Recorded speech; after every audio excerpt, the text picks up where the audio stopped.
Good morning, my friends. I'm so happy to see you again. It's been crazy. So some of you do know I've been traveling all over the place this summer, hopping from place to place. But I'm going to be in the same place for at least a week.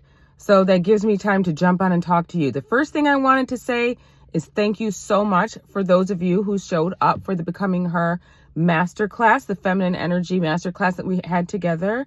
I was really, really pleased with the way that went and the conversation. It was a little bit more intimate than the last time we had our Feminine Energy Masterclass, but still so much fun. Because anybody that knows me, it's one thing to want to get together with the ladies and educate us on our feminine energy and our nervous system and our hormone health and how to just be healthy mentally, physically, spiritually, and emotionally.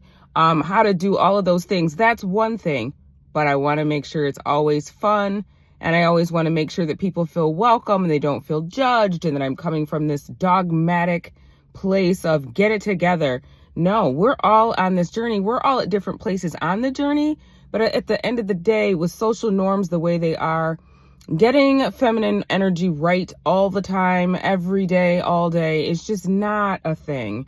And it's something that for me, I have to work at it. And a lot of it is looking back over my life, seeing how so much of the suffering didn't even need to happen. So many of the weird, unexplainable illnesses didn't need to happen. So much of it had to do with having no idea that I was living outside of my design as a female.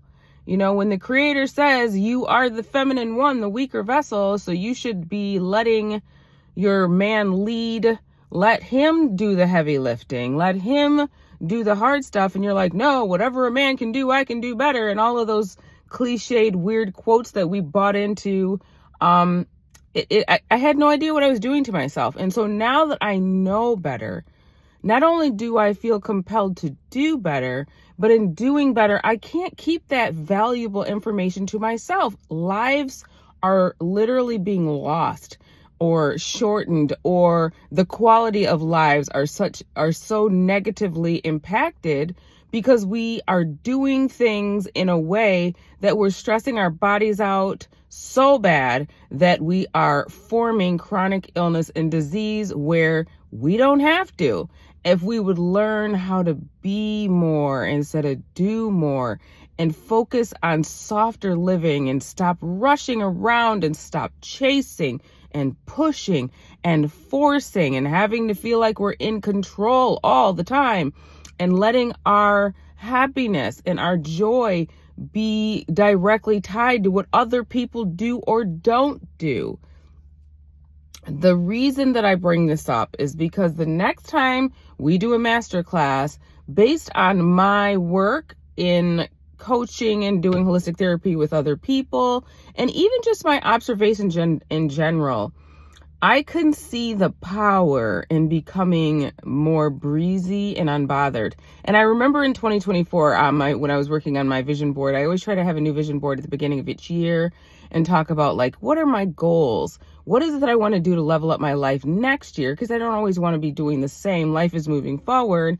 So I feel like if I'm just staying the same and I'm not trying to do anything to grow, then I'm moving backwards, essentially. So in order to be moving forward, I feel that being goal-oriented is just so important.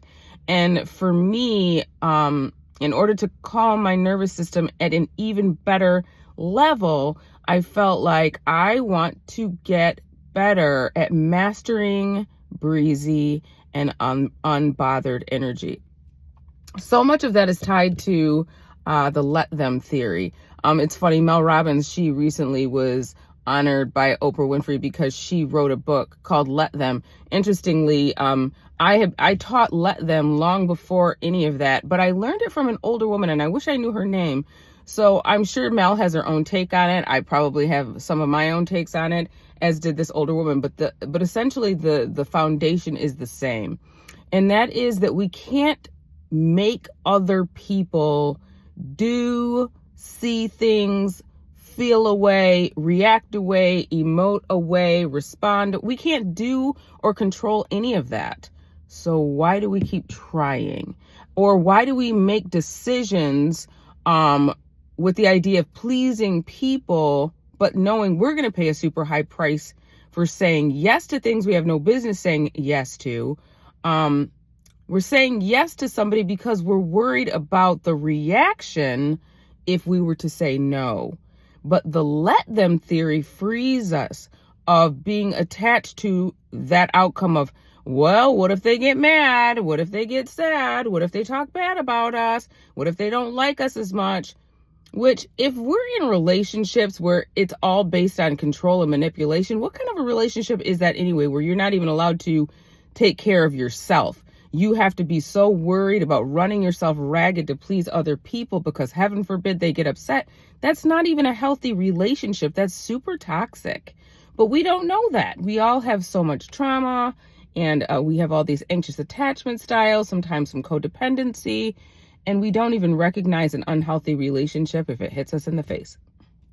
And unfortunately, that's what's going on. We're being hit in the face over and over again, and then that shows up as chronic illness and disease in the body, and it's truly a catastrophe when it comes to the women's health crisis. And so when you can become more breezy and unbothered as a woman, it quells, it softens that nervous system and makes us reverse some of these crazy symptoms that had no business developing in the first place if we can just get soft enough. So that's what I want to talk about in my next event, is how do we do it? How do we recognize when we're not being unbothered, when we're so like everything's just so tight and rushed and controlled and it has to be like this or I'm going to get anxiety and I'm so attached to what if he doesn't text me, or what if he doesn't call, or what? We're going to talk about all of it. And how do we get to that point where we're not letting everything from the outside world control our state, but we learn how to control our state and not have it be dependent upon what's going on all around us and with other people and other people's decisions and choices and emotions. That's no way to live, guys. I've done it. I already know. So please be on the lookout. We talked about the date, me and the team, and now I can't remember the date, but we've got plenty of time, so don't worry about it. We will be talking about it. But in the meantime, I just am so happy to be back with you guys. And again, just wanted to show my gratitude for those of you who came to the Becoming Her Feminine Energy Masterclass. So that's all for today. I will be with you more throughout the week.